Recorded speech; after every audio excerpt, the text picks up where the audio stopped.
Hello history lovers. आज हम बात करेंगे इंडिया के सबसे महान योद्धा और राजा छत्रपति शिवाजी महाराज के बारे में।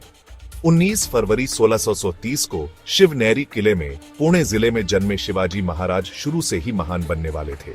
उनके पिता शहाजी भोसले एक मराठा सेनापति थे और उनकी मां जीजाबाई का उन पर बहुत प्रभाव था।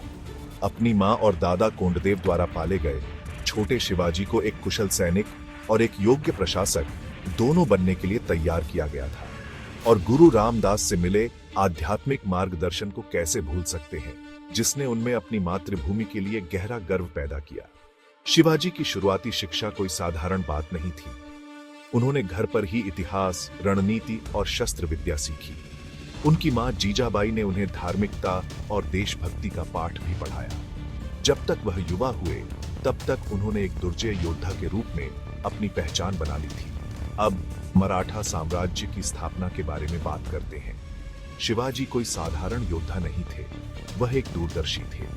उन्होंने मराठा सरदारों और सैनिकों को एक संगठित लड़ाकू सेना में संगठित किया और अपनी अभिनव रणनीति और छापामार युद्ध से शक्तिशाली मुगल साम्राज्य को चुनौती दी। उनका राज्याभिषेक 1677 में रायगढ़ में मराठों के राजा के रूप में हुआ। यही उनका सबसे बड़ा पल था। शिवाजी सिर्फ युद्ध के मैदान के आदमी नहीं थे, वह एक कुशल प्रशासक भी थे। उन्होंने अष्टप्रधान नामक 8 मंत्रियों के साथ एक अनोखी शासन प्रणाली स्थापित की, जिन्होंने विभिन्न प्रशासनिक कार्यों में उनकी सहायता की। शिवाजी धार्मिक सहिष्णुता और समाज कल्याण के समर्थक भी थे। उन्होंने सुनिश्चित किया कि सभी धर्मों के लोगों को समान अधिकार मिले और यहाँ तक कि अपनी सेना में मुस्लिम सैनिकों को भी शामिल किया। दुख की बात है कि सभी महान कहानियों का अंत होता है। 3 अप्रैल 1680 को शिवाजी महाराज का निधन हो गया, लेकिन भारत के सबसे महान शासकों में से एक के रूप में उनकी विरासत आज भी जीवित है।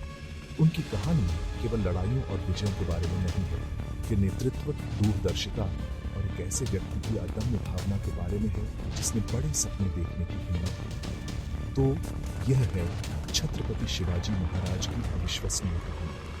अगर आपको इतिहास में यह गोता लगाना अच्छा लगा तो लाइक बटन दबाना और दिलचस्प कहानियों के लिए सब्सक्राइब करना मत भूलना। अगली बार वर्तमान को समझने के लिए अतीत की खोज करते रहें।